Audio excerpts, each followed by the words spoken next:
அனைவருக்கும் வணக்கம். Welcome to our channel பொற்காலம்.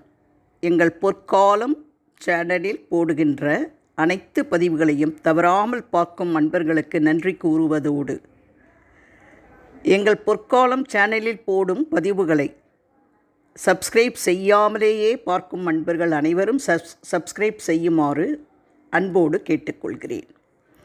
இன்றைக்கி நம்ம ஒரு முக்கியமான பதிவை பற்றி பார்க்க போகிறோம். அது என்னென்னா, அக்னி நட்சத்திர தோஷம் நீங்குவதற்குரிய எளிய பரிகாரங்களை பற்றி தான் இந்த பதிவில் நம்ம பார்க்க போகிறோம். வாங்க நம்ம வீடியோக்குள்ளே போகலாம். மே 4 முதல் மே 28 வரை அக்னி நட்சத்திர காலமாகும். மிகவும் உக்கிரமாக இருக்கக்கூடிய சூரிய பகவான் 25 நாட்கள் அதிதீவிரமாக உக்கிர நிலையில் இருப்பார்.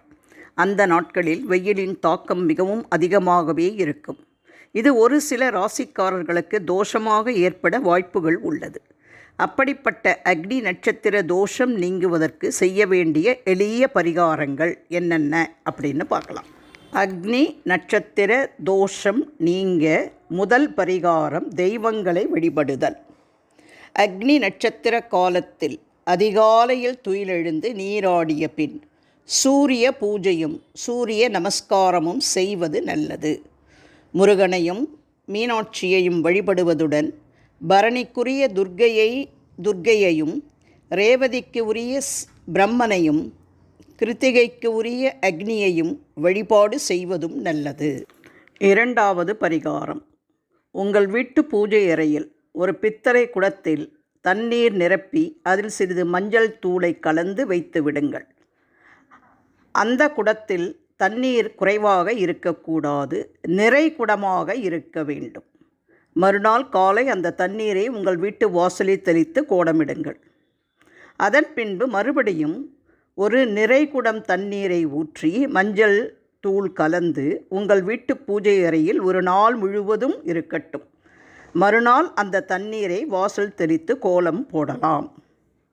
இப்போ ஒரு குடம் நிறைய தண்ணீர் வைக்க முடியாதவர்கள், அதாவது பூஜை அறை சின்னதாக இருக்கலாம், அந்த மாதிரி இருக்கக்கூடியவங்க ஒரு சின்ன பித்தளை சொம்பில் நிறைய தண்ணீர் ஊற்றி சிறிது மஞ்சள் தூள் சேர்த்து பூஜை அறையில் வைத்துவிட்டு அதன் பின்பு அந்த தண்ணீரை தலைவாசலில்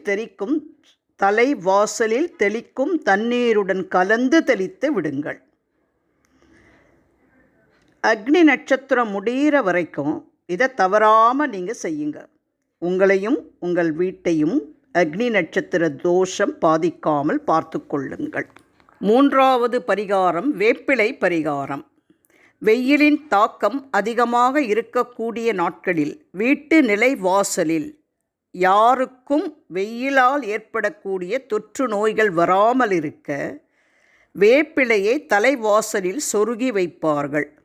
இது ஒரு வகையான மருத்துவ குணமிக்க செயலாகவே இருந்தாலும் இதை ஒரு பரிகாரமாகவே செய்கிறார்கள். நான்காவது பரிகாரம் வெட்டிவேர் பரிகாரம். உடலுக்கு மிகவும் குளிர்ச்சி தரக்கூடிய வெட்டிவேரை நம் வீட்டு பூஜை அறையில் வாங்கி வந்து வைத்து அக்னி நட்சத்திரம் நிறைவடைந்ததும் அதை ஓடுகின்ற நீரில் போட்டு விட வேண்டும். மேலும் இதிலிருந்து வரக்கூடிய வாசனை தெய்வீக சக்தியை அதிகரிக்கும் என்றும் சொல்லப்படுகிறது. ஐந்தாவது வெட்டிவேர் குளியல். அதேபோல் நாம் தினமும் குளிக்கும் பொழுது குளிக்கும் தண்ணீரில் வெட்டிவேரை சிறிது நேரம் போட்டு வைத்து பிறகு குளிப்பதன் மூலம் நம்முடைய உடல் குளிர்ச்சியடைந்து வெப்பத்தால் ஏற்படக்கூடிய நோய்களின் தாக்கம் குறையும். இப்போது 5 வகையான எளிய பரிகாரங்களை செய்வதன் மூலம் நம்ம அக்னி நட்சத்திரத்தால் ஏற்படக்கூடிய தோஷங்களிலிருந்து விடுபடலாம். அக்னி நட்சத்திரம் நிவர்த்தி அடையக்கூடிய நாட்களில் எல்லா கோவில்களிலுமே நிவர்த்தி பூஜைகள் நடைபெறும். அக்னி நட்சத்திர நிவர்த்திக்குரிய யாகங்கள் செய்து பூஜைகள் நடைபெறும். அந்த பூஜைகளிலும் நீங்கள் கலந்து கொள்வது மிகவும் நல்லது. இந்த பதிவு அனைவருக்கும் பயன்படும் விதத்தில் இருப்பதால் உங்கள் உற்றார் உறவினர் நண்பர்களுக்கு மறக்காமல் ஷேர் பண்ணுங்கள். வேறு ஒரு சிறப்பான பயனுள்ள பதிவோடு உங்களை சந்திக்கும் வரை விடைபெறுகிறேன். நன்றி, வணக்கம்.